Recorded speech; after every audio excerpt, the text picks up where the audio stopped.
నాన్నతో ఉదయం 4 గంటలకి ఆనందపురం పువ్వులు తీసుకురావడానికి వెళ్తున్నాం.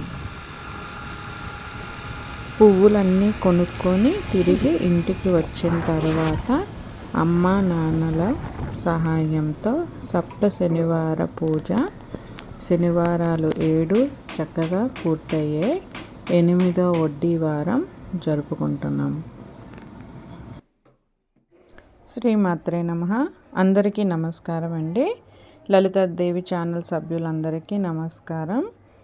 మేమందరం చాలా బాగున్నామండి. అమ్మ దయ వల్ల మీరందరూ కూడా చాలా బాగుండాలని కోరుకుంటూ ఈ వీడియో సప్త శనివార పూజ చెల్లి చేసుకుందండి ఆల్రెడీ. ఇది వడ్డీ వారం 8వ వారం చేస్తున్నాము. ఇంట్లోనే సొంతంగా డెకరేట్ చేసుకున్నామండి. అందరూ హెల్ప్ చేశారు. చెల్లి దీపాలు సర్దుకోవడానికి వచ్చింది. దీపాలన్నీ తనే అమర్చుకుందండి మంచిగా. ఆ వెంకటేశ్వర స్వామి దయ వల్ల 7 శనివారాలు చాలా చక్కగా జరిగాయండి.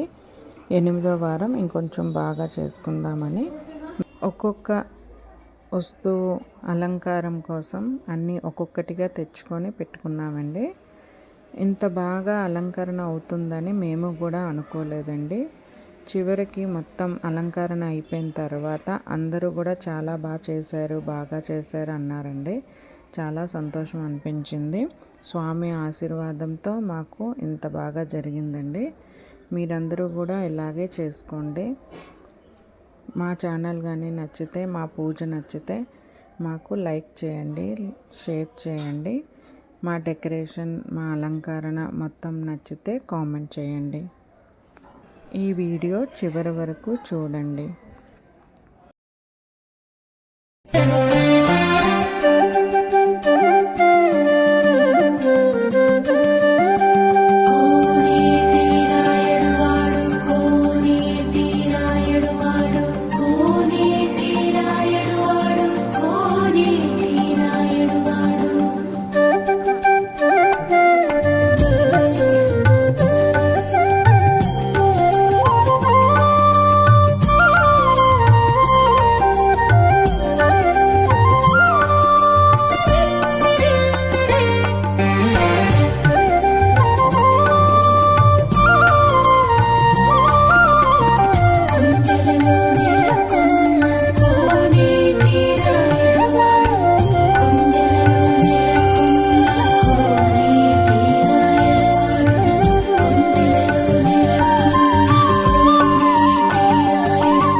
ఈ ఉపచారానికి కూడా జలం సమర్పించాలి.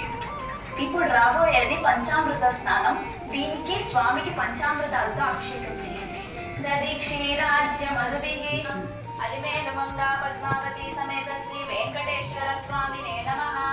పంచామృత స్నానం సమర్పయామి. భూత సురాపద అలిమేలుమంగా పద్మావతి సమేత శ్రీ వెంకటేశ్వర స్వామినే నమః. శుద్ధోదక స్నానం సమర్పయామి. స్నానానంతరం మాచనీయం సమర్పయామి. తప్తకాంచన సంకాశం పీతాంబరమిదం హరే. ఈ గంధం కుంకుమ పెట్టండి. సుగంధాని సుపుష్పాని జాజీ కుందముఖాని చ మాలతీవ కులాదీని పూజార్థం ప్రతిగృహ్యతాం. అలిమేలుమంగా పద్మావతి సమేత శ్రీ వెంకటేశ్వర స్వామినే నమః. పుష్పాణి సమర్పయామి. ఈ ఉపచారం చేస్తూ స్వామికి పుష్పాలు సమర్పించండి. పూజయామి. స్వర్ణహస్తాయ నమః. హస్తౌ పూజయామి. వరప్రదాయ నమః. కంఠం పూజయామి. లోకనాథాయ నమః. స్కందౌ పూజయామి. సర్వేశ్వరాయ నమః. ముఖం పూజయామి.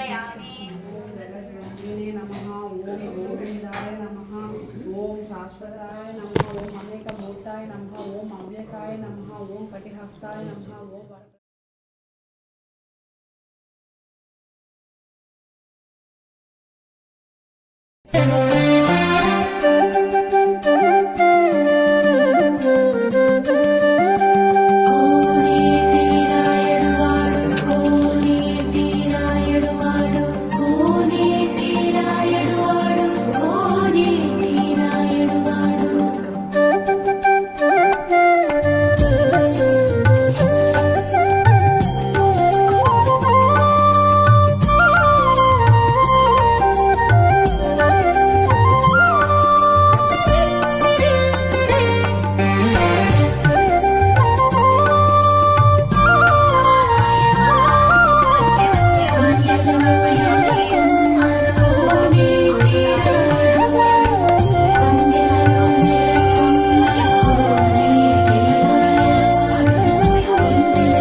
భగవానుని నివాస స్థలము ఎచ్చట తెలుపవలసినదని వేడెను.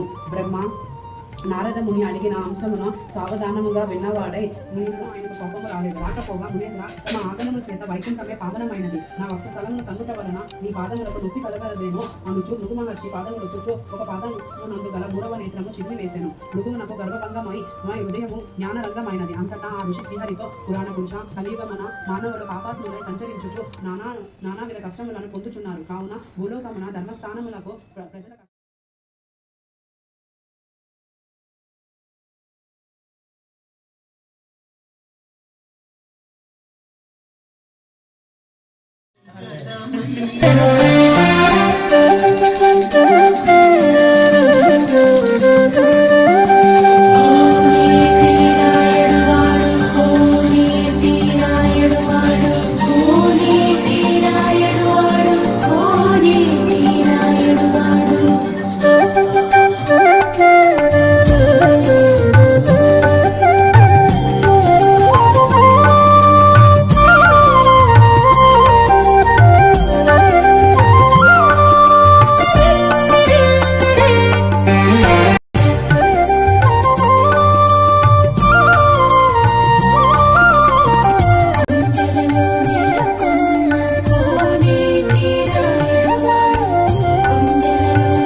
గోకుల నందన గోవింద గోవింద హరి గోవింద గోకుల నందన గోవింద.